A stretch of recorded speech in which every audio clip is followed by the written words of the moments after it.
ನನ್ನ ಜೊತೆಗೆ PhD ಮಾಡಿದ ಹುಡುಗ ಬೆಳಗಾಂ ಹತ್ರ ಒಂದು ಹಳ್ಳಿ ಹುಡುಗ, ಅವನು ಇನ್ನೊಂದು PhD ಮಾಡ್ಬೇಕು ಅಮೇರಿಕಕ್ಕೆ ಹೋಗಿ ಅಂತ ಆಸೆ ಬಂತು. ಅವರಪ್ಪ ಪ್ರೈಮರಿ ಸ್ಕೂಲ್ ಟೀಚರ್ ಆಗಿದ್ದವರು, ಬಡತನ. ಈಗೆಲ್ಲ ಅಮೇರಿಕಕ್ಕೆ ಕಳಿಸೋ ಸ್ವಲ್ಪ ಸುಲಭ, ಅದು ತುಂಬ ಕಷ್ಟ ಇತ್ತು. I am talking 45 years ago. ಆಗ ಅವ್ರ ಅಪ್ಪ ಇದ್ದದ್ದು ಹೊಲ ಮಾರಿ ಮಗನ ಅಮೇರಿಕಕ್ಕೆ ಕಳಿಸಿದ್ರು PhD ಮಾಡುವಂತ. ಇವನು ಹೋಗಿ ಏನು ಮಾಡ್ದ, PhD ಮಾಡ್ತಾ ಮಾಡ್ತಾ ಅಲ್ಲಿ ಅಮೇರಿಕನ್ ಹುಡುಗಿನ ಮದುವೆ ಆದ. ಮಾದ್ರು ಅಪ್ಪ ಅಮ್ಮನಿಗೆ ಹೇಳಲಿಲ್ಲ ಮದುವೆ ಆಗಿದ್ದೀನಿ ಅಂತ. ಭಯಾನೋ ಏನು ಹೇಳೋದು ಅನ್ನೋ ಗೊತ್ತಿಲ್ಲ, ಹೇಳಲಿಲ್ಲ. ನಾವೊಂದು 4-5 ಜನ ಸ್ನೇಹಿತರಿಗೆ ಗೊತ್ತಿತ್ತು ಅವ್ನು ಮದುವೆ ಆಗಿದ್ದಾನೆ ಅಂತ.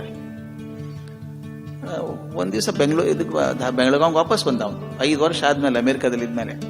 ನಾನು ಅಕಸ್ಮಾತ್ ಬೆಳಗಾವಿಗಿದ್ದೆ ಅಂತ ಏರ್ಪೋರ್ಟಿಗೆ ಹೋದೆ. ಸಣ್ಣ ಏರ್ಪೋರ್ಟ್, ತೀರಾ ಸಣ್ಣ ಏರ್ಪೋರ್ಟ್ ಅದು.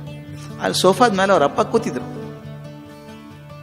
ಹಳೆ ಕಾಲದ ಮನುಷ್ಯರು, ಈ ಹಳದಿಯಾದಂಥ ಒಂದು ಧೋತ್ರ, ಮುದ್ದೆ ಆಗಿದೆ, ಮುದ್ದೆ ಆದ ಕೋಟು, ತಲೆ ಮೇಲೆ ಒಂದು ಟೊಪ್ಪಿಗೆ, ಮುಖದ 4 ದಿವಸದ ಗಡ್ಡ, ಕೈಯಲ್ಲೊಂದು ಗುಲಾಬಿ ಹೊಡ್ಕೊಂಡು ಕೂತಿದ್ದಾರೆ.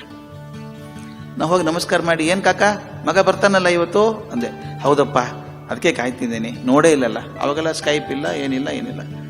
ಪಾಪ 5 ವರ್ಷ ನೋಡೇ ಇಲ್ಲ ಮಗನ, ಬರ್ತಾನೆ ಈಗ ಅಂತ ಒಳಗೆ ಹೋದೆ ನಾನು. ಸ್ವಲ್ಪ ಹೊತ್ತಿಗೆ ಮುಂಬೈದಿಂದ ಒಂದೇ ವಿಮಾನ ಬರೋದು. ಅವಾಗ ಬಂತು. ಅವನ ಜೊತೆಗೆ ಒಂದು 8-10 ಜನ ಮಾಡರ್ನ್ ಹುಡುಗರು ಹುಡುಗಿಯರಿದ್ದರು ಅವನ ಜೊತೆಗೆ, ಬಾಂಬೆದಿಂದ. ಅವ್ರು ನಕ್ಕೊಂಡು ಹಾರ ಹಾಕ್ಕೊಂಡು ಏನೋ ಹೊರಗೆ ಕರ್ಕೊಂಡ್ಬಂದರು. ಸ್ವಲ್ಪ ಹೊತ್ತು ನೋಡ್ತೀವಿ, ಅವರಪ್ಪ ಇಲ್ಲೇ ಇಲ್ಲ. ನನಗೆ ಅಲ್ಲೋ ನಿಮ್ಮ ತಂದೆ ಬಂದಿದ್ರಲ್ಲೋ, ನೀನು ಕೊಡಬೇಕು ಅಂತ ಗುಲಾಬಿ ಹಿಡ್ಕೊಂಡು ಕೂತಿದ್ರು ಕೈಯಲ್ಲಿ ಅಂದೆ. ನಾನು ನೋಡಲಿಲ್ಲ ಅಂದ. ಅವ್ನು ನೋಡಿದ್ರೆ ಸುಳ್ಳು ಹೇಳ್ತಾನೆ ಅಂತ ಅನಿಸ್ತು ನನಗೆ. ಆಮೇಲೆ ಒಂದು ಕಾರ್ ತೊಗೊಂಡು ಅವ್ರ ಹಳ್ಳಿಗೆ ಹೋದ್ವಿ. ಮುಂದೆ 2 ತಾಸು ಆದ್ಮೇಲೆ ಅವ್ರ ತಂದೆ ಬಂದರು, ಬಸ್ಸಿಗೆ ಬಂದಿದ್ದಾರೆ ಪಾಪ. ನಾ ಕೇಳಿದೆ, ಎಲ್ಲಿ ಹೋಗಿದ್ರಿ ಕಾಕ ನೀವು, ಮಗ ಬರ್ತಾನೆ ಅಂತ ಹೂ ಹಿಡ್ಕೊಂಡು ಕೂತಿದ್ರಿ, ಬಂದಾಗಿಲ್ಲ ಅಂದೆ. ಇಲ್ಲಪ್ಪ, ನೋಡಿದೆ, ಹುಡುಗ ಚೆನ್ನಾಗಿದ್ದಾನೆ. ಅವನು ನಾನು ನೋಡ್ದ, ಗಮನಿಸ್ಬೇಕು, ಅವನು ನಾನು ನೋಡ್ದ.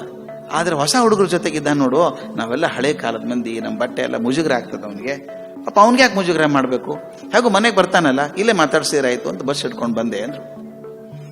ನನ್ನ ಕಣ್ಣು ಮುಂದೆ 2 ಚಿತ್ರ.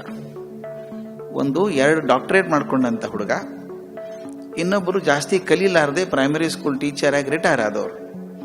ಇವರೊಳಗೆ ಸಂಸ್ಕೃತಿವಂತರು ಯಾರು, ಶಿಕ್ಷಣ ಪಡ್ಕೊಂಡವ್ರು ಯಾರು ಅಂತ ಗೊತ್ತಾಗ್ತಾ ಇಲ್ಲ. 2 PhD ಮಾಡಿದಂಥ ಮನುಷ್ಯನಿಗೆ ಹೋಗಿ ತಂದೆಗೆ ನಮಸ್ಕಾರ ಮಾಡಬೇಕು ಅಂತ ಅನ್ನಿಸ್ಲಿಲ್ಲ.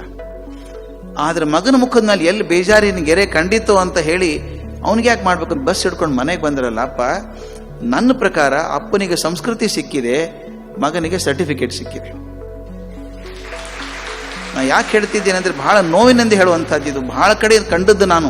ಎಷ್ಟರ ಮಟ್ಟಿಗೆ ಅಪ್ಪ ಅಮ್ಮ ಒದ್ದಾಡ್ತಾರೆ, ಕಣ್ಣಲ್ಲಿ ನೀರು ಹಾಕೋತಾರೆ ಅಂದ್ರೆ, ಒಂದು ಮಾತಿದೆ, ಪೂರ್ವ ಜನ್ಮ ಕೃತಂ ಪಾಪಂ ಪುತ್ರ ರೂಪೇಣ ಪೀಡತೆ ಅಂತ.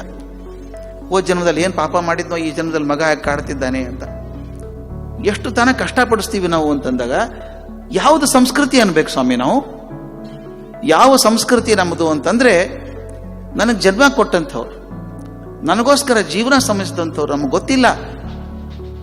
ದಯವಿಟ್ಟು ನೆನೆಸ್ಕೊಳ್ಳಿ, ನಾವು ಹುಡುಗರಾಗಿದ್ದಾಗ ಒಂದು ಹುಳು ಇದ್ದಂಗಿದ್ವಿ. ಮಾಸ್ತಿ ಹೇಳಿದ ಮಾತಿದು, ಅಳೋದು ಬಿಟ್ರೆ ಇನ್ನೇನೂ ಬರಲ್ಲ ಅಂತ ಒಂದು ಹುಳು ಇದ್ದಂಥ ಜೀವನ ಒಂದು ಮನುಷ್ಯ ಮಾಡಿ ಇರ್ತಾರಲ್ಲ ಅಪ್ಪ ಅಮ್ಮ.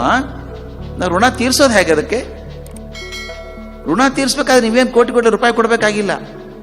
ಒಂದು ಗೌರವ ತೋರಿಸಿ, ಒಂದು ಪ್ರೀತಿ ತೋರಿಸಿ, ನಿಮ್ಮಿಂದ ಏನೂ ಅಪೇಕ್ಷೆ ಮಾಡದಂಥ ಜೀವಗಳು.